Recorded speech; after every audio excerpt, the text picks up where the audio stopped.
Good morning, little children. I hope you've had a nice weekend. This is a short week this week. Friday's a holiday, and next Monday is an in-service day, so it's basically a holiday for you. So, things will be slightly different this week. I haven't quite decided exactly how. Probably in terms of spelling, we probably won't do missing words this week or next week. We'll probably do our dots and dashes and dictation. So that's how I'll see how the week pans out. But I'm going to say that that's probably what we'll do. So this week the sound is aught. And that is spelled AUGHT. Okay? So let's have a quick... Oh, let's look at this success criteria. We're going to identify, read and spell words with the aught letter pattern. And our success criteria: find and read words with aught letter pattern. Explain the rule for aught letter pattern. And correctly spell words with aught letter pattern. So let's do our speed spell. So this is last week, a revision from last week.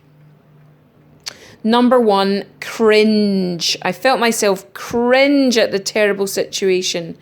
Cringe. Number 2, lunge. I had to lunge forward to catch the falling plate. Lunge. Number 3, orange. I love orange juice. Orange. Number 4, grunge.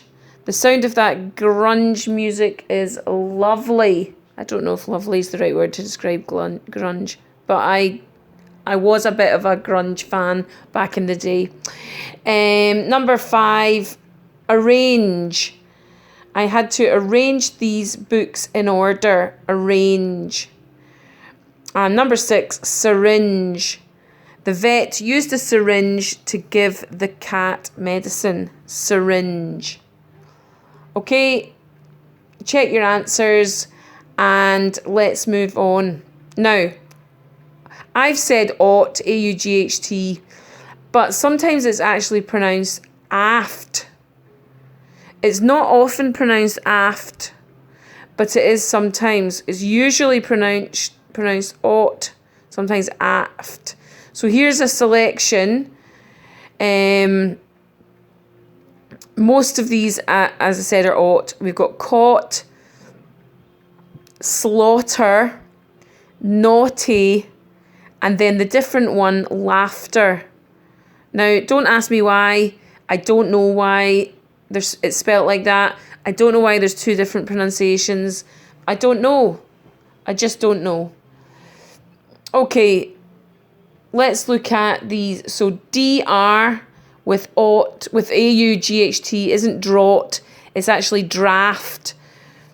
And then we've got fraught, taught, and not. Okay? So here's the list of words. And I'm going to go through them and tell you what they mean, because some of them I think you won't know their meanings. So the word aught, the ought it doesn't mean I ought to go shopping but I can't be bothered. That's not what it means. That is OUGHT. Ought with an A is a really old-fashioned word, and it's an old-fashioned word for anything. Okay? I didn't catch aught when I went fishing.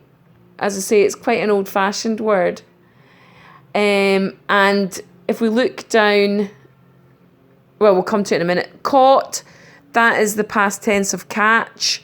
Taught is the past tense of teach. Not is the opposite of ought. So when ought means anything, not means nothing. And strangely, you cannot actually also spell not, N-O-U-G-H-T. That's how it would be spelt in noughts and crosses, for example. But this is as I say, it's quite an old-fashioned word.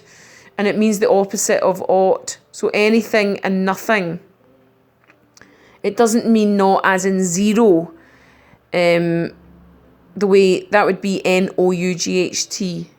Okay, so fraught, that is a tricky word to describe the meaning of. I suppose it could be filled with anxiety, or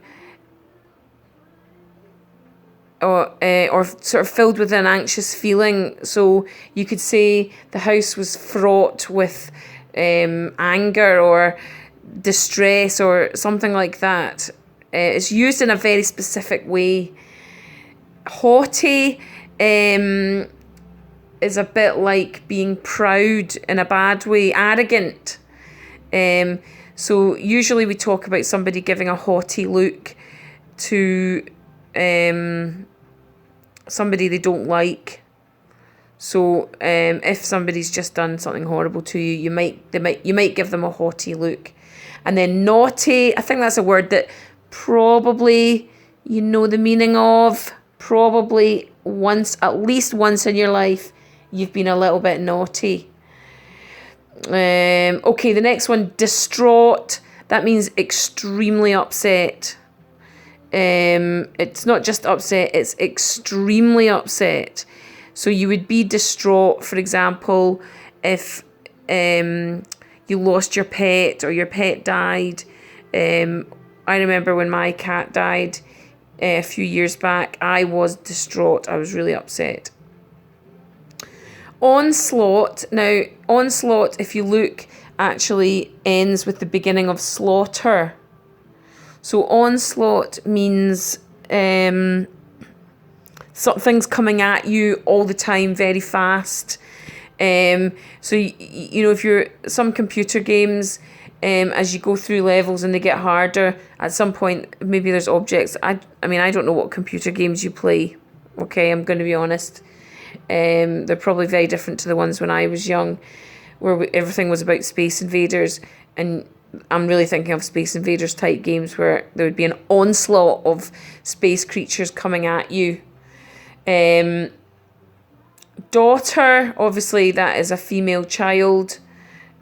Slaughter means to kill. It is often used about animals.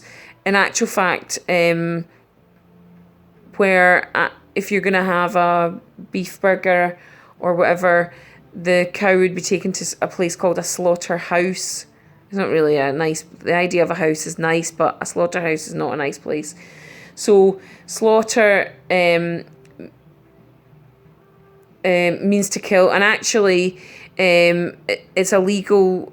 I don't think it's a legal thing in Scotland, but certainly in England it's slightly different from murder. Manslaughter, you've probably heard the term manslaughter, and it means to kill a person. It's an actual legal term.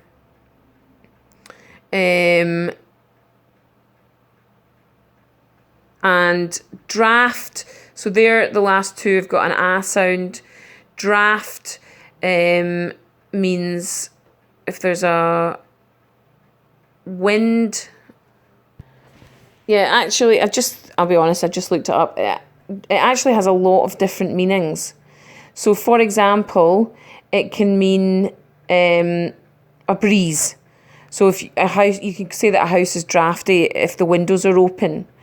So that's kind of the main way. Also, if you're ever in a pub, there's different kinds of drinks, and some of them are called draft.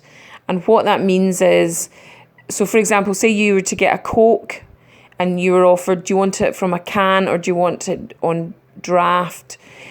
Draft means that they've got a special tap.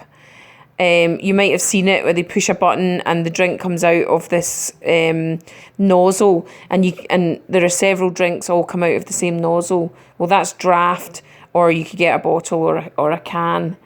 It also means to do a rough sketch of something. So, for example, when you're making notes, and You might even write something, a story, and then say, I don't like that, and you start again. Well, that would be your draft before you have your final edit. So that's what draft means. And then the last one, laughter. Obviously, you know, laugh. It doesn't fit with this because of the T, but it has that AUGH and then the TER to make it laughter. Notice that if you say laughed, I laughed at a joke, that doesn't have a T, that's an ED. Okay? So that is your aught words. There are 13 of those, and I thought long and hard about how to do this, and I decided just to have 2 commonly misspelt words. So these are neither, which can also be pronounced neither. It doesn't matter which way around, you can say neither or neither. Sometimes it depends on how you use it. You might say me neither and neither do I, because the E in neither matches the E in me, and the I in neither matches the I in I. But they're both equally right, and I think a lot of people jump between one and the other depending on how they're feeling at the moment. In the moment. Okay, and number 15, noticeable. Now, the thing that I want you to notice about noticeable is that it has the complete word notice there. There is an E before the A, and without that E, it would be noticable. Okay, the C would be hard. The E softens the C. So that E is extremely important. Okay, so you can work through those this week, and we'll see how you get on Thursday for the spelling test.